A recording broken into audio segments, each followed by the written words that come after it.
స్టార్టింగ్లో ఒక చిన్న కార్యక్రమం దానిలాగా చేద్దాం అనుకున్నాం, యాక్చువల్గా మర్చిపోయాను. అది దానికి ఒక వివరణ ఇచ్చి కూడా చేద్దాం అనుకున్నాం. ఏమైందంటే చాలా చోట్ల అన్యాయంగా చంపబడ్డామంటే వాళ్ళ ఇంటి వ్యక్తిత్వం మీద, వాళ్ళ మీద కేసుల మీద, వాళ్ళ గత జీవితాల మీద, వాళ్ళ అమ్మల గురించి, వాళ్ళ నాన్న గురించి, వాళ్ళ మతాల గురించి, వీటి గురించి తీసుకొచ్చి మొత్తం నేరాన్ని కప్పిపుచ్చే ప్రయత్నం చేసి బాధితులు నేరస్తులు చేసే ప్రయత్నం జరుగుతున్నది.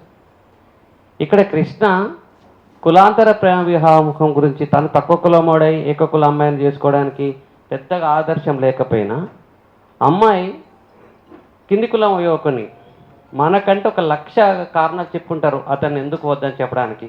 అన్ని రకాలుగా బెదిరింపులు, హెచ్చరికలు, అలకలు ఎన్ని రకాలు చేసినా ఆమె నిలబడింది. అంటే ఈ సమాజంలో ఉన్న కులాన్ని అర్థం చేసుకుంది. కులము కలిసి జీవించడానికి అడ్డంకి కాదు అనేటటువంటిది స్వతంత్రంగా ఒక మేజర్గా నాకు నేను తీసుకున్న నిర్ణయం తీసుకునే హక్కు నాకు రాజ్యాంగం ఇచ్చిందనే రాజ్యాంగ స్పృహను కలిగి ఉంది.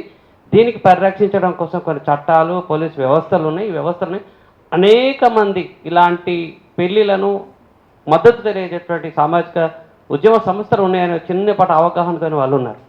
కానీ ఒక్కసారిగా ఒకడు వచ్చి తల తెగ్గొట్టి ఆడ పడేసిపోయిన తర్వాత ఇంత బలమైనటువంటి వ్యవస్థకు వ్యతిరేకంగా, కుల వ్యవస్థకు వ్యతిరేకంగా ఎదురెళ్ళి వాళ్ళు ఎంత క్రూరమైనటువంటి హత్యలు జరుగుతాయో.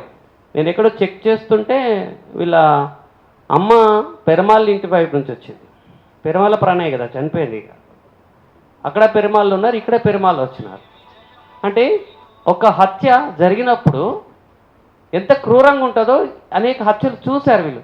చూసిన తర్వాత కూడా ధైర్యంగా నిలబడి మాకు రక్షణ దొరుకుతుంది, ఇది మేము చేసే తప్పు కాదని ఒక సామాజిక అవగాహనతో ఇంత పెద్ద బలమైన శక్తిని ఎదుర్కొని నిలబడి చంపివేయబడితే వీరుడు కదా, వీరుడు కదా. ఇంత బలమైనటువంటి కుల వ్యవస్థకి అగ్రకుల బ్రాహ్మణీయ హంతక వ్యవస్థకి ధైర్యంగా నిలబడి ముందెళ్ళి 6 నెలలకు దాక్కోకుండా అందరు పారిపోమంటున్నాను. నేను ఎందుకు పారిపోవాలి, నేను ఉన్న చోటే ఉంటాను, నేను చేసిన తప్పేముంది అని ఇద్దరు వాదించుకోగలుగుతున్నారు. అడిగిన వాళ్ళకల్లా సమాధానం చెప్పగలుగుతున్నారు, కుటుంబాలు కనిపించగలుగుతారు, అధికారులతో చెప్పగలుగుతున్నారు. వాళ్ళిద్దరు ఘర్షణ పడి మన వల్ల ఇతర మిత్రులు దెబ్బలు తింటున్నారు కదా అని ఒక్క మానవత్వంతో వస్తే ఆ మానవత్వాన్ని మాయ చేసి స్నేహం ముసుగులో ఒకడు తనతోనే సాయం తీసుకొని డబ్బులు తీసుకొని తన కుటుంబాన్ని చక్కదిద్దుకొని పెళ్లి చేసుకున్నట్టు ఇంకో స్నేహితుడు వాళ్ళ స్నేహానికి మోసం చేసి అట్లాంటి ఒక మనిషి చంపేపించారు. ఇలా చంపినటువంటి వాళ్ళని కేవలం చనిపోయిన ఒక మృతుల్లాగా, ఒక బాధితుల్లాగా చూడకుండా ఈ బలమైన వ్యవస్థను ధిక్కరించి ఈ వ్యవస్థను మార్చడం కోసం జరిగేటటువంటి ప్రయత్నంలోనే చనిపోయినటువంటి మృతవీరులుగానే చూడాల్సిన అవసరం ఉంటుంది.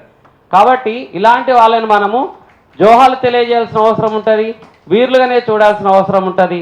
వాళ్ళ వ్యక్తిగత విషయాలను పెట్టి ఏ మాత్రం కూడా వాళ్ళ వ్యక్తిత్వాన్ని తగ్గకుండా మనం చూడాల్సిన అవసరం ఉంటుంది. కాబట్టి అందరూ కూడా ఒకసారి జోహార్ వడ్లకొండ కృష్ణకి, జోహార్ వడ్లకొండ కృష్ణకి, జోహార్ మాలబంటికి, పోరాడదాం కులోన్మాద హత్యలకు వ్యతిరేకంగా, పోరాడదాం అగ్రకులోన్మాద హత్యలకు వ్యతిరేకంగా, పోరాడదాం అగ్రకుల హత్యలకు వ్యతిరేకంగా, పోరాడదాం భార్గవి పోరాటం గెలిచేంత వరకు, పోరాడదాం భార్గవి పోరాటం గెలిచేంత వరకు.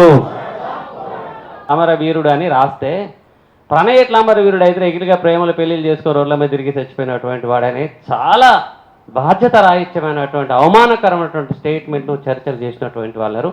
దయచేసి ఎవ్వరికైనా సరే ఇలాంటి అభిప్రాయాలు ఏమైనా ఉంటే కూర్చొని చర్చించుకుందాం, అభిప్రాయాలు మార్చుకుందాం, లేదంటే ఇంకా ఎవరు మార్చుకున్నట్టు వాళ్ళు మార్చుకుందాం. కానీ ఎవరికి వాళ్ళుగా ఐక్యంగా ఉన్న చోట ఎవరి అభిప్రాయాలు వాళ్ళు కాకుండా సమిష్టిగానే తీసుకుందాం అనుకున్నాం. ఇలాంటి అంశాల మీద ఎక్కువ కాన్సన్ట్రేట్ చేసి బాగుంటుంది.